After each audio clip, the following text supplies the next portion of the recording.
Bismillah ar-Rahman ar-Rahim.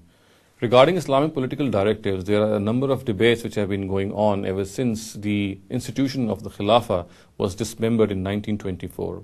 And amongst these debates is that as soon as Muslims achieve independence in some piece of land or in a place in which they are in majority, all that is required to implement Islam is that we implement the Islamic political system at that place. And that Islamic political system, people say, is written in the Quran explicitly, and all that is needed is to implement that Islamic political system in that independent piece of land in which Muslims are in majority.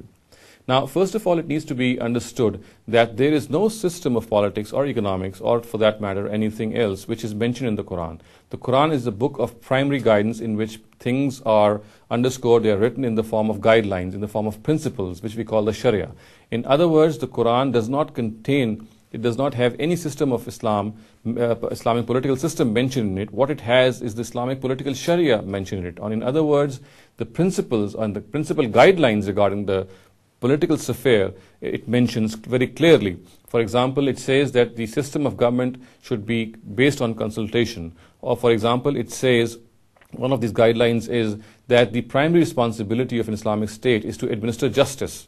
And similarly, there are other guidelines also. The bottom line is that the Quran does not give any system. The system is something which is to be made by human beings, keeping in view the guidelines, keeping in view the Sharia precepts which the Quran has mentioned. In other words, the system is a man-made thing, and of course it's not eternal also. The system has to be made by Muslim political scientists on the basis of the principal guidelines which the Quran has mentioned. And of course, this system can be different in different countries. It can be different in Indonesia, it can be different in, for example, in Sudan or in Pakistan or in Afghanistan. But the bottom line is that the Sharia or the principal guidelines, they are the same.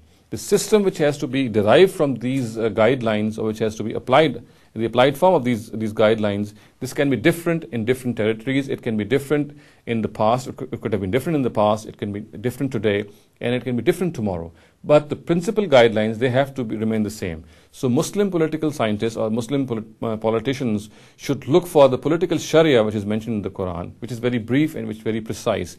And as far as the matter of implementing the Islamic political system is concerned, they have to make an effort themselves by, for example, developing these guidelines, by delving on these guidelines, and then making a system on the basis of these guidelines for their own country in their own specific circumstances.